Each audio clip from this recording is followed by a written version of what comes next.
로 예배하는 자에게 주시는 복이라고 하는 제목으로 하나님의 말씀을 전하겠습니다. 사람은 누구나 다 복 받기를 원합니다. 그래서 새해가 되면 우리가 인사를 어떻게 하죠? 새해 복 많이 받으세요 라고 이렇게 인사합니다. 이것은 동서양 복음을 막론하고 모든 사람이 다 원하고 그렇게 또 사모하기 때문에 인사도 그렇게 합니다. 영어로는 해피 뉴 이어 그럽니다. 행복한 새해가 되세요, 복 많이 받으세요라고 하는 말과 같습니다.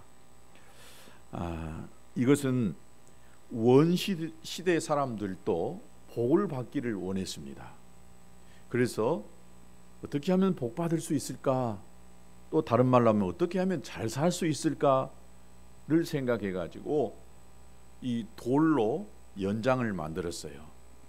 그래서 농사 짓고 또 이러한 것들을 하다 보니까 농사가 아주 잘 됐어요. 나중에는 철기 시대에는 철을 가지고 연장을 만들었어요. 칼도 만들고 낫을 만들었어요. 그러다 보니까 혹시 농사 짓는 것이 여러 배나 더 훨씬 더 잘 되게 됐어요. 그러다 보니까 또 그 철로 연장을 만들어서 칼을 가지고 사람을 위협하고 사람을 죽이고, 왜요? 더 많은 것을 얻고 싶어서 남의 땅을 침범하고 권력을 가지고 행사하려고 이렇게 했던 것을 볼 수가 있습니다. 전쟁을 하게 됐죠. 그리고 여기서 권력과 지배층이 생기기 시작했습니다. 힘이 있는 자와 가진 자와 힘이 없는 자와 또 갖지 못하는 자가 생기게 됐습니다. 이러다 보니까 자연스럽게 힘이 있는 사람들의 중심으로 이 민족이 이루어졌습니다. 또 나라가 형성되기 시작했습니다. 그 안에서 서로 의지하고 보호받는, 그리고 힘 있는 자에 의해서 다스림을 받게 되는 이것이 고대나 지금이나 여전히 사람들 속에 있습니다. 지금은 거의 민주주의, 자유민주주의 국가에서는 그 권력이 힘 있는 자에 의해서 나오는 것이 아니라 국민들로부터 나온다고 그렇게 이야기합니다. 이제 우리나라도 이제 얼마 안 있으면 새로운 지도자 대통령을 뽑습니다. 국민들이 투표해서 선거해서 대통령을 뽑으니까 대통령 되고자 하는 사람들이 국민들의 마음을 얻고 싶어서 국민들이 원하는 많은 정책들을, 나는 이렇게 나라를 다스리겠다라고 하면서 정책들을 이렇게 제시합니다. 거기에는 국민들이 원할 수 있는 다양한 사람들의 또 다양한 그 요구들을 수용하려고 해야만 자기가 많은 표를 얻을 수 있습니다. 그래서 막 돈을 뿌리고 또 어떤 이 특정 계층의 사람들이 좋아할 수 있는 그런 여러 가지 정책들을 만들어내고 있습니다. 왜요? 권력을 갖기 위해서. 결국은 뭐 나라를, 국민들을 사랑하고 국민들을 위해서 한다고 하지만은 결국 그 자리에 내가 올라가고 싶어 하거든요. 그래서 더 많은 사람들을 자기 휘하에 두고 또 자기가 원하는 그런 일들을 하고 싶어 합니다. 하나님은 하나님의 사람을 선택을 합니다. 아담과 하와를 만드시고 이 땅에 생육하고 번성하고 땅에 충만하도록 했습니다. 그러나 우리가 지난주에 살펴보았듯이 아담의 그 아들 가인이 아벨을 쳐 죽이는 이런 일들이 발생하기 시작했습니다. 죄가 관영하기 시작했어요. 이런 수많은 사람들이 번성했지만은 결국 하나님을 섬길 수 있는 그런 사람들이 적어서 하나님이 작정을 하시고 한 사람을 택하셨습니다. 그게 누구예요? 아브라함이라고 하는 한 사람을 택하셨어요. 그 아브라함을 택해서 하나님이 말씀을 던지는데 그 말씀 앞에 아브라함이 순종하고 하나님이 말씀이 있는 곳에, 하나님이 지시한 땅으로 자기 것을 포기하고 가기 시작합니다. 그래서 하나님은 그에게 약속해 주십니다.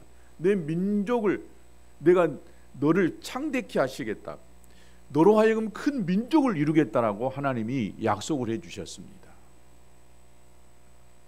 그리고 그 자손 이삭을 축복하시고 야곱을 축복하셨습니다. 하나님이 아브라함에게 하신 약속을 이삭에게도 던져주셨고 그 손자 야곱에게도 던져주셨습니다. 그리고 하나님은 아브라함에게 주신 그 약속을 성취해 가르치는 이 과정 속에 특별히 하나님을 섬겨가는 하나님의 백성들에게 복을 주시고 그들이 잘 살게 하시는 것을 볼 수가 있습니다.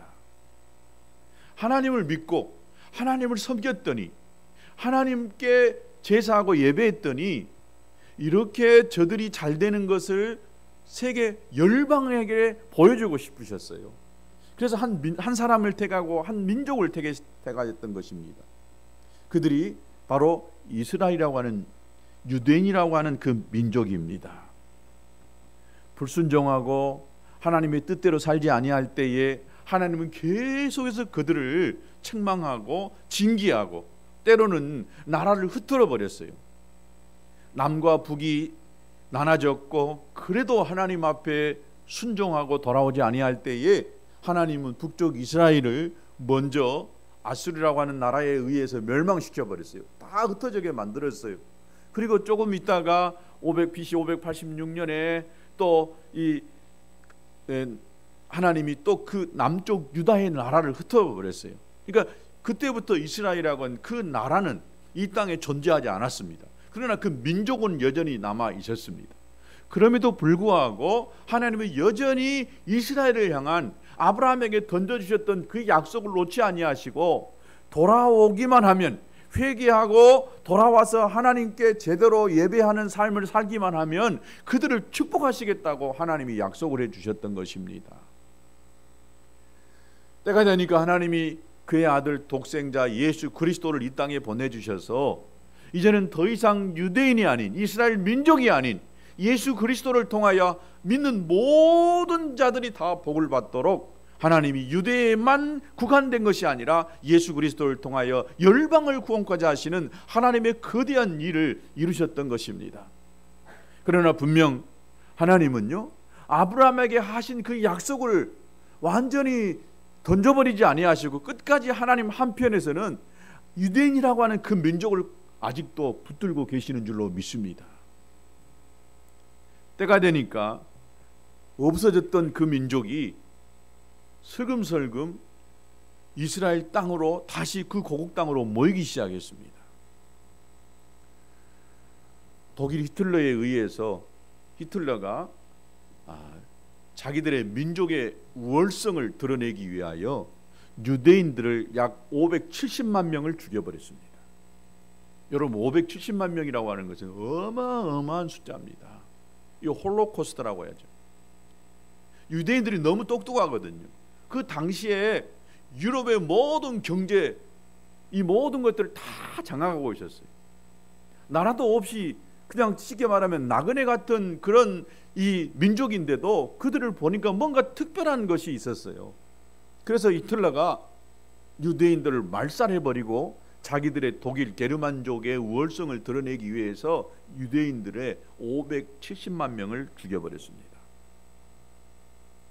그런데 하나님은 그런 과정 속에 하나님의 놀라운 역사를 이루고 계셨습니다. 아브라함에게 약속하셨던 그 땅에 이스라엘이라는 나라가 없어져 버린 지 2000년이 되어진 그때에 다시 슬금슬금 중동 팔레스타인 땅에, 아브라함에게 약속하신 그 땅에 하나님이 나라를, 이스라엘이라는 나라를 세워버렸습니다. 놀라운 것입니다. 예수 그리스도를 통하여 하나님이 모든 민족이, 열방이 다 구원받기를 원하셨지만은, 그러나 여전히 하나님 마음 한구석에는 아브라함의 그 자손들을 놓지 아니하시고 그 약속했던 그 약속을 하나님이 완전히 저버리지 아니하시고 그들을 다시 돌려보내서 회복시켜 내기를 원하시는 하나님의 거대한 뜻을 이루고 계셨던 것을 볼 수가 있습니다. 여기에는 어떤 기독교 학자들이나 목사님들이 다른 의견이 분명히 있습니다. 그래서 오늘날 이 교회가 새로운 영적 이스라엘이라고 하는, 그리고 유대 민족은 완전히 하나님의 마음에서 떠나버렸다라고 하는 그런 이 많은 목사님들의 또 신학자들의 의견이 있지만 저는 그렇게 생각하지 않습니다. 분명 하나님이 이스라엘이라는 그 민족을 아직 저들이 예수님을 메시아를 그리스도로 받아들이지 않고 있지만은, 그러나 마지막 때에 저 유대인들이, 저 이스라엘 사람들이 회개하고 돌아와서 하나님의 약속의, 계시록에 있는 약속의 말씀을 성취할 것이라고 저는 분명하게 믿습니다. 이스라엘 민족들이 얼마나 위대한가는 아마 수많은 목사님들이, 저도 수없이 많이 말을 했기 때문에 알 것입니다. 유대인들이 세계 최고의 상이라고 하는 노벨상을 3분의 1을 다 쓸고 있습니다. 미국의 정치, 경제, 사회, 문화 여러 영역 속에 유대인들의 그 힘이라고 하는 것은 대단합니다. 세계를 어쩌면 움직이고 있는 것이요, 그 작은 우리나라 저 강원도 땅덩어리만께 되지 않는 저 민족이고 그곳의 사람들이 세계를 지금 움직여가고 있습니다. 놀랍습니다. 여기에는 분명 하나님이 이스라엘이라는 그 민족을 축복하시는, 하나님이 붙들고 있는 그 놀라운 섭리가 있기 때문에 가능한다라고 믿습니다. 장사의 기죄가 누구인지 아십니까? 장사하면은요, 왕서방들입니다. 비단장수 왕서방이라고 합니다. 중국 사람들이 장사에는 탁월합니다. 근데 비단장수 왕서방이 실크도로를 타고 어디로 갔느냐? 저 유럽 땅에 갔어요. 거기서 유럽 사람들에게 비단을 팔아서 돈을 벌고 오다가 그리스 사람들이 용맹하거든요. 그리스 사람들에게 다 빼앗겨 버립니다. 그 용맹한 그리스 사람들이 다시 유대인들에게 잃어버립니다.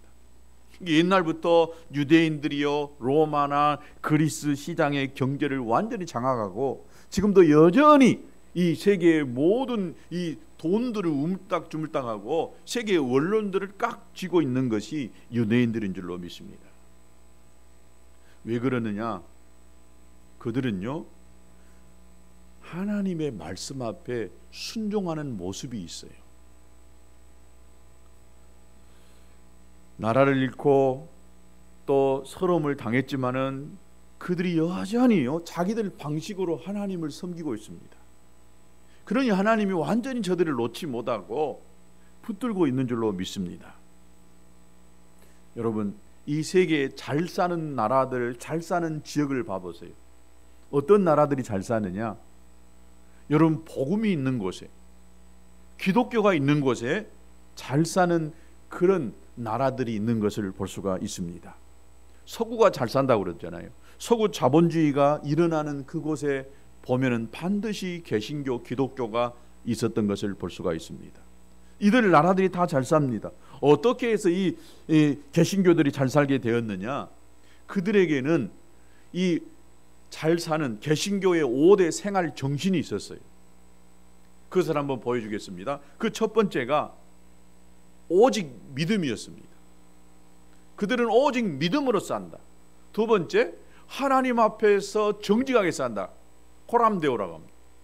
하나님 앞에 정직하게 산다. 세 번째, 오직 하나님의 은혜로 산다. 네 번째, 오직 말씀으로 산다. 다섯 번째, 오직 하나님의 영광을 위하여 산다라고 하는 이 5가지가 칼빈의 5대의 강령이거든요. 개신교가 있는 그곳에, 믿음의 사람들이 있는 그곳에 그 그리스도인들이 이런 5가지 이 정신을 가지고 살다 보니까 잘 살 수밖에 없는 것이지요. 그러다 보니까 개신교인들은 정직하고 또 근면하게 살았습니다. 정직은 뭐예요? 신용을 낳게 되는 것이고, 또 근면은 부지런하게 되어지는 것이고, 그러다 보니까 이들이 다 잘 사는 부강한 사람들이 될 수 있었던 것입니다. 그래서 개신교들에 의해서 서구 자본주의가 성장하게 되었던 것을 볼 수가 있습니다. 그러면서 개신교들은 정치, 또 경제, 사회, 문화, 교육, 군사, 이런 모든 국가의 권력을 실제로 움직이는 실세들이 되고 있는 것을 볼 수가 있습니다. 우리나라도 잘 살게 되어지는 그 원인이 기독교적 관점에서 보면은, 여러분 기독교가 들어온 지 우리나라에 120년이 되어졌다라고 했습니다. 선교사들이 처음에 우리나라에 들어왔을 때 그야말로 식인 야만족이라고 생각했어. 옛날 120년 전에 우리나라 이 민족의 사진들을 봐보세요. 얼마나 빈곤한 그런 저기 동남아시아 정말 가난한 사람들의 모습들의 사진으로 이렇게 볼 수 있었습니다. 그러나 선교사들이 와가지고 복음을 전했습니다. 예수 그리스도를 전했습니다. 그리고 가르치기 시작했습니다. 문명 국가인 이 민족을 향하여서 학교를 세워서 그들을 교육하고 지식을 가져다주고, 가난하고 병든 그런 사람들을 위해서 선교사들이 병원을 세웠습니다. 그리고 거기서 저들을 진료하기 시작했습니다. 그러면서 깨어있는 그런 이 민족 정신이 생기기 시작했습니다. 그리고 우리나라가 일제에 그런 시대 속에 있을 때에 독립만세 운동을 한 33명이 있는데 그 중에 17명이 기독교인들이었습니다. 그때 당시에 기독교 인구의 우리나라 인구의 1%도 안 된 사람들이었습니다.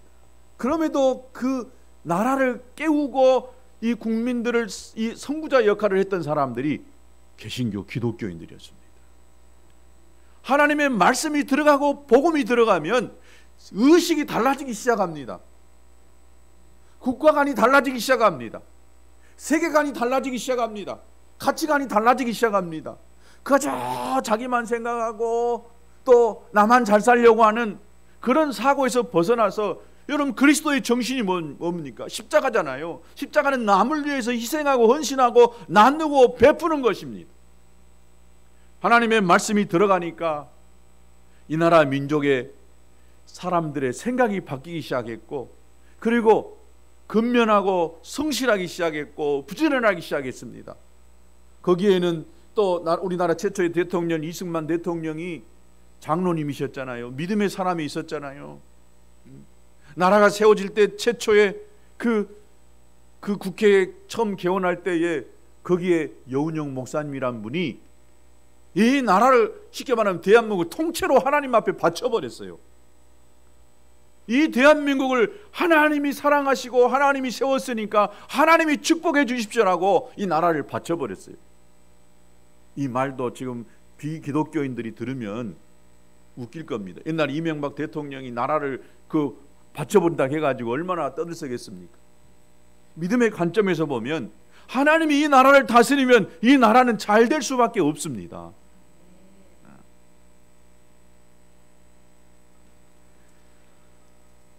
저는 이 대한민국의 나라를 사랑합니다. 하나님이 대한민국의 나라를요 특별히 사랑하시고 계십니다. 저기 이스라엘과 우리나라를 보면은 뭔가 비슷한 점이 참 많아요. 그래서 왜 하나님이 이 나라를 사랑하실까? 그동안 하나님 없이 살아온 이 민족이었습니다. 기독교 역사를 공부해 보면 저기 삼국시대 신라 시대에 그 유적에 보면 그 십자가의 모양이 있었어요. 그러니까 예수님의 제자 중에 한 사람이 계속해서 서쪽으로 오다 보니까 이 동쪽의 끝인 우리나라까지 복음 들고 왔다는 그런 역사적인 그런 근거가 조금 있어요.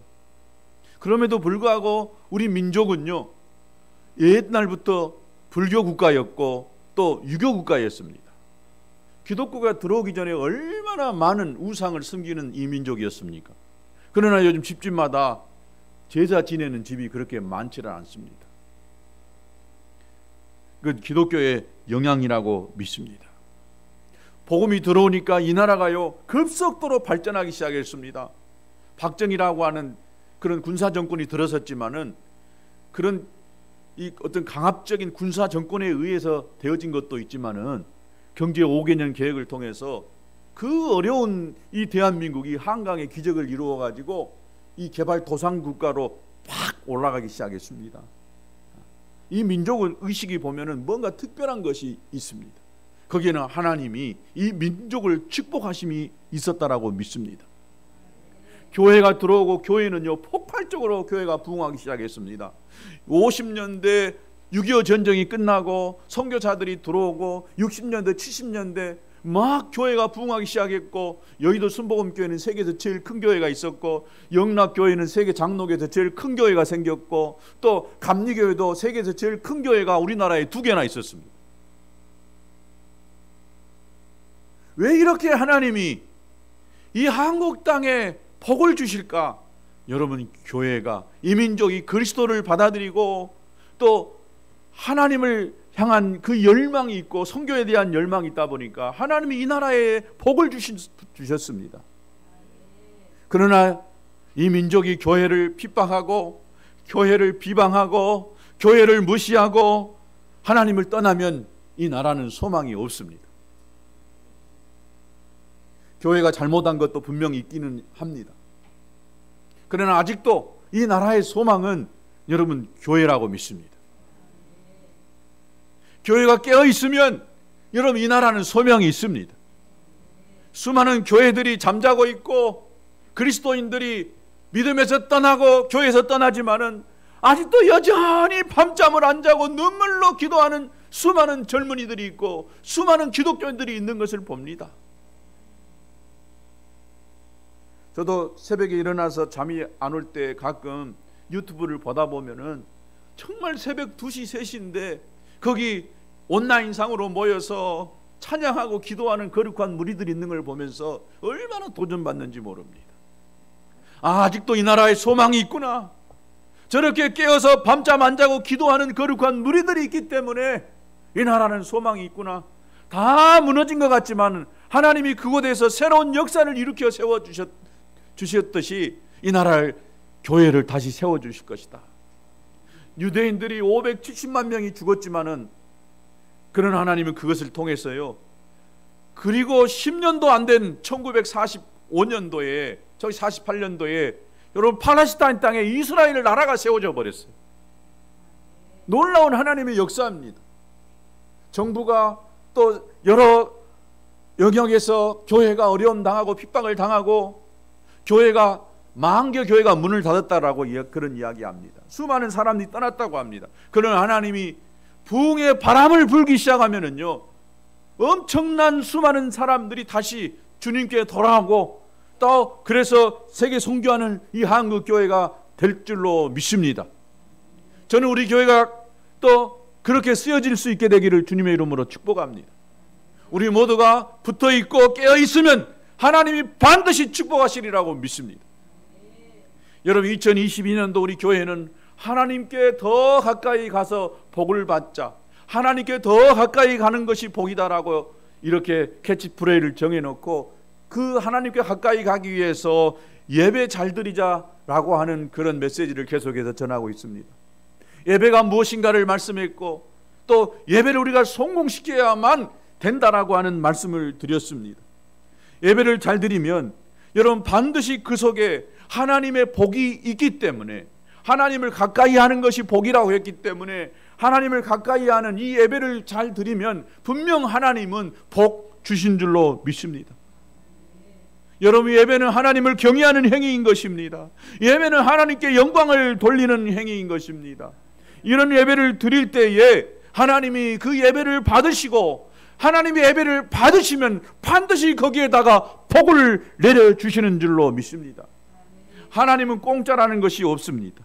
반드시 우리에게 필요한 은혜와 복을 주시는 줄로 믿습니다. 창세기 8장 20절에 보면 노아가 홍수의 심판 후에 땅이 드러나고 회복되기 시작했습니다. 그리고 노아가 방주에서 나와서 첫 번째 하는 일이 뭐였느냐? 그 방주 안에 있는 흠 없는 그 짐승을 잡아다가 하나님 앞에 제사를 드렸습니다. 창세기 8장 20절에 보면 모든 정결한 짐승과 모든 정결한 새 중에서 제물을 취하여 번제로 제단을 드렸더니 그랬습니다. 첫 번째 하나님 앞에 그 소중한 그 흠 없는 제물을 가지고 하나님 앞에 제사하기 시작했던 것입니다.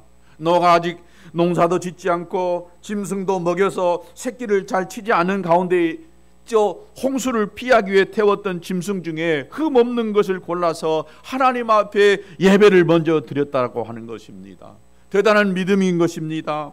그래서 하나님은 노아의 그 아름다운 예배를, 정성껏 드리는 그 예배를 받으시고 감동하셔서 그 향기를 받으셨다라고 이야기합니다. 여러분, 향기를 받으셨다라고 하는 것은 예배의 향연을 받으셨다라고 하는 것입니다. 그러면서 하나님은 스스로 마음 중심에 이르기를 뭐라고 하느냐, 창세기 8장 21절에 내가 다시는 사람으로 말미암아 땅을 저주하지 아니하리니 이는 사람의 마음이 계획하는 바가 어려서부터 악함이라. 내가 전에 행한 것 같이 모든 생물을 다시는 멸하지 않을 것이다 라고 이렇게 노아에게 약속해 주셨습니다. 노아가 하나님 앞에 하나님의 마음에 들은 그런 제사를 드렸기에 하나님이 그에게 이런 약속을 해 주셨던 것입니다. 다시는 땅을 저주하여 생명을 멸하지 않겠다고 하는 것입니다. 여러분, 얼마나 놀라운 일입니까? 하나님이 이렇게 마음의 감동을 받으니까 엄청난 복이 주어지게 된 줄로 믿습니다. 우리 민족이 과거에는 조상신을 섬겼습니다. 지금도 여전히 명절 때가 되고 또 돌아가신 기일이 되어지면은 또 상을 차려놓고 조상신을 섬기는 이 민족이 아직도 많습니다. 적어도 이 민족의 반 정도는 아직도 여전히 조상신을 섬기고 있습니다. 조상신을 섬긴다는 것은 뭐예요? 조상의 영이 와서 그 음식을 먹는다라고 생각하기 때문에 상다리 부러지도록 상을 차려놓고 또 시간에 맞춰 거기다가 절을 하지 않습니까? 조상신을 섬기는 거예요. 그러니 하나님과 상관없이 사는 그 가정이 되어지는 것입니다. 그러나 우리는 결단하고 더 이상 조상신을 섬기지 아니하고 하나님께 예배하는 그런 우리가 된 줄로 믿습니다. 노아가 하나님께 예배했던 것처럼 우리도 하나님께 예배하는 자가 된 줄로 믿습니다. 그런 자에게 하나님이 어떤 복을 주시느냐, 하나님의 마음을 시원케 해드리는 이런 자들에게 하나님은 복을 주신다고 하셨는데, 오늘 그 내용이 창세기 35장에 나와 있습니다. 하나님이 야곱을 불러서 야곱이 외삼촌 집에 내려갔을 때에 광야에서 만나 주셨던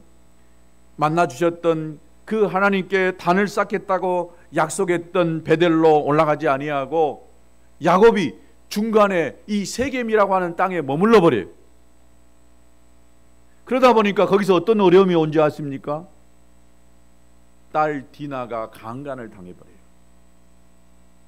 하나님이 약속하신 곳에, 또 자기도 그렇게 약속한 곳에 가서 그곳에서 제사하고 하나님의 말씀 앞에 순종해야 되는데 순종하지 아니하니까 이런 어려움이 겪게 된 줄로 믿습니다. 여러분, 말씀 앞에 순종하시길 바랍니다.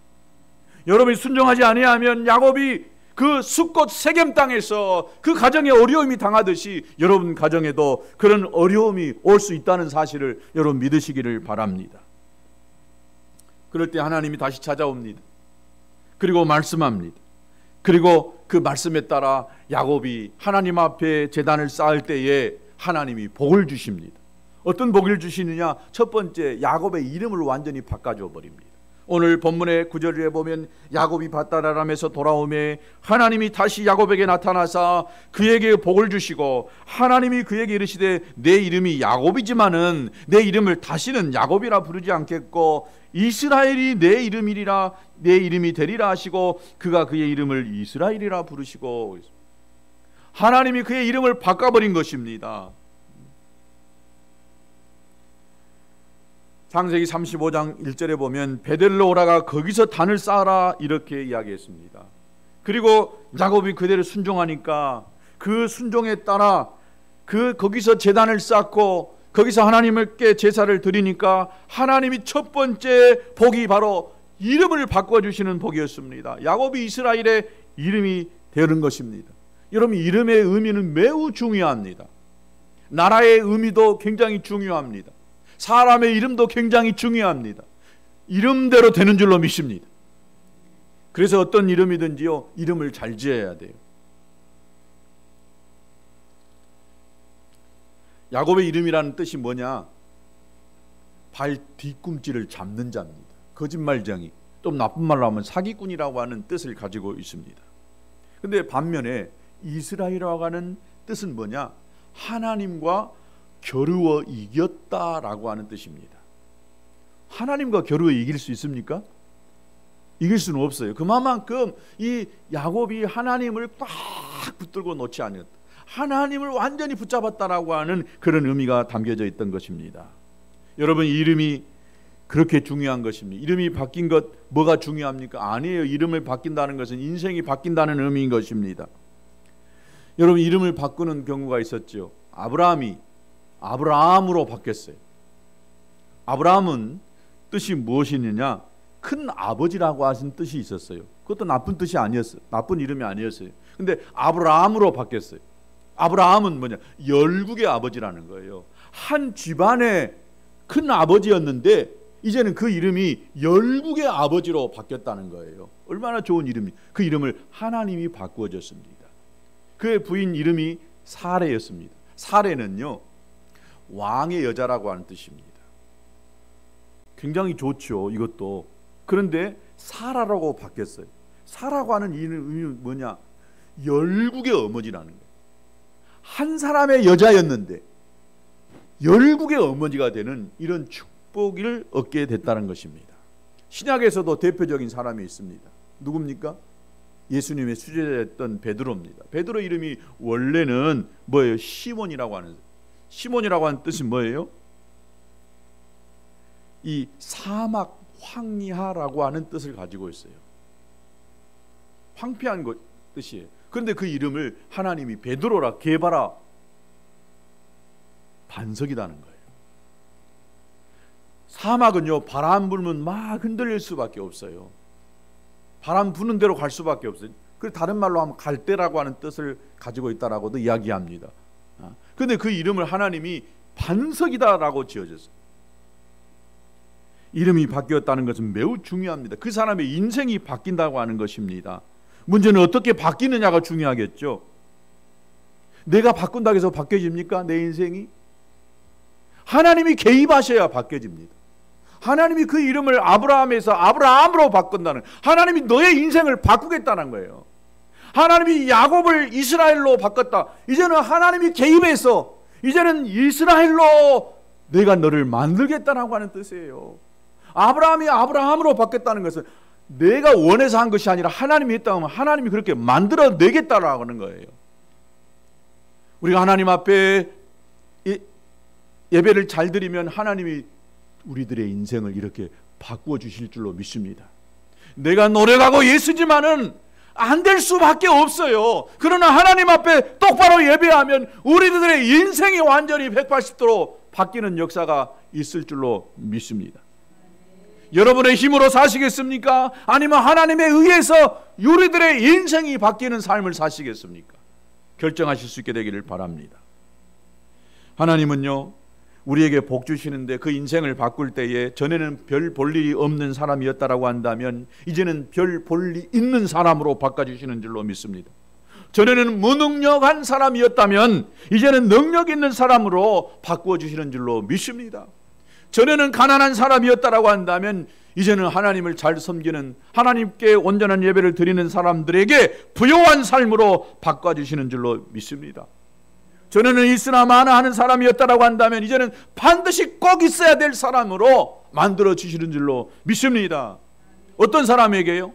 하나님을 제대로 예배하는 자에게, 하나님을 제대로 섬기는 자에게 하나님이 이런 축복을 주신다는 것입니다. 전에는 걸림돌이 되는 사람이었다고 한다면 이제는 디딤돌이 되는 삶으로, 전에는 늘 우울하고 기쁨이 없었다는 삶이었다고 한다면 이제는 늘 즐겁고 기쁜 삶으로 바꿔 주실 줄로 믿습니다.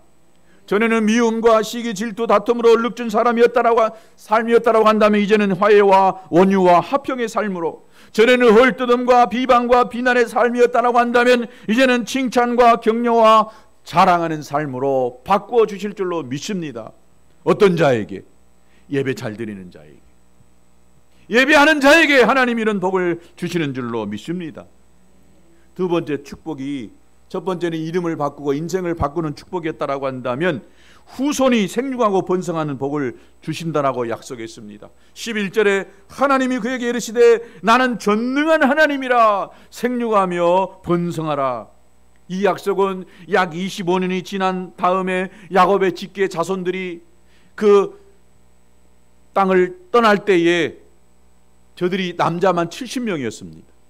그러나 430년이 지난 다음에 그 민족이 다시 애굽에서 나와가지고 하나님이 약속한 땅으로 돌아올 때에 70명이요 남자만 60만 명이 되어지는 엄청나게 생육하고 번성하는 이런 축복이 있게 된 줄로 믿습니다. 예수 잘 믿으면 아기도 쑥쑥 나게 되는 줄로 믿습니다. 아기 낳을 수만 있는 사람이라고 한다면 저는 제가 기도해서 아기 낳게 하는 기름 부으심이 있습니다. 하여튼 예수 믿는 자의 축복이요 생육하고 번성하는 것입니다. 많이 낳아야 돼요. 수없이 낳아야 됩니다. 이때는 아멘 잘 안 하시더라니까요. 그리고 11절 하반절에 보면 한 민족과 백성들의 총회가 내게서 나오고 왕들이 내 허리에서 나올 것이다 약속했는데, 이 복은 야곱이 앞으로 큰 민족의 조상이 될 것이라고 약속했고, 이 약속이 이중적으로 성취됐는데 나한테 영적으로 보면 예수 그리스도가 나오게 된다는 것을, 다윗과 솔로몬을 통하여 또 그 자손을 통하여 예수 그리스도가 나을 것을 약속하고 있었던 것을 볼 수가 있습니다. 사랑하는 성도 여러분, 예배의 성공은 바로 인생이 복을 받고 인생이 승리하는 그런 기초가 된다는, 근원이 된다는 사실을 믿을 수 있게 되기를 축복합니다. 그리고 분명하게 야곱과 같이 하나님이 명하신 베델과 같은 예배당에 올라와 예배당에서 하나님을 예배하고 그리고 후손이 잘되는 번성하게 되어지는 이런 축복이 있게 되기를 주님의 이름으로 축복합니다. 마지막으로 예배하는 자가 받는 복은 삶의 터전을 약속해 주셨습니다. 12절에 내가 아브라함과 이삭에게 준 땅을 내게 주고 내가 네 후손에게도 그 땅을 주리라. 삶의 터전을 하나님이 주시겠다라고 약속해 주셨던 것입니다. 약속대로 주시는 것은요, 베델에서 제사 단을 쌓았기 때문에 하나님이 주신 것입니다. 그렇다면 베델에 올라와 제단을 쌓지 않는다라고 한다면 아브라함과 이삭에게 약속한 하나님의 약속이 성취되지 않을 수도 있음을 알 수가 있는 것입니다. 여러분, 우리의 부모가, 우리의 조상이 하나님의 약속의 말씀을 받았다 할지라도 내가 그렇게 야곱과 같이 베델에서 단을 쌓지 아니하면 그 약속이 성취되지 않는다는 사실을 우리가 알아야 될 줄로 믿습니다. 내가 하나님을 경외하는 예배 생활이 제대로 안 되면, 하나님을 경외하지 않으면 하나님이 약속한 복을 받지 못할 수도 있음을 우리에게 가르쳐주고 있는 것입니다. 그러므로 우리는 어떤 일이 있어도 예배를 소홀히 여기면 안 됩니다. 하나님의 집인 베델이 무너졌다라고 한다면 다시 일으켜 세워야 합니다. 예배를 회복해야 되는 줄로 믿습니다. 하나님의 집에 애정을 가지시고 관심을 가져야 됩니다. 교회는 상징입니다. 예배당 여기에 하나님이 계시질 않지만, 그러나 하나님이 우리가 예배당을 통해서 상징적인 의미를 가지고 있습니다. 왜 제가 이 예배당을, 허름한 이 예배당이지만은 여러모로 이렇게 단장하고 그럽니까? 성도들 집에 신방을 가봐도요, 여러분 다 우리 예배당보다 다 좋아요. 제가 지난 한 2번 1월 달에 서울을 가보고 강남을 돌아다녀 보면서 너무나 수준 차이가 나더라고요. 그래서 우리도 할 수 있으면 이 건물을 싹 걸고 여기다가 진짜 멋진 예배당을 신축하면 참 좋겠지요. 그러나 우리가 할 수 있는 여력이 안 됩니다. 할 수만 있으면 저도 그렇게 하고 싶어요. 그래서 오는 사람도 기분 좋고, 수용할 수 있는 인원을 우리가 그릇을 만들어야 되잖아요. 그러면 할 수 있는 것이 뭘까?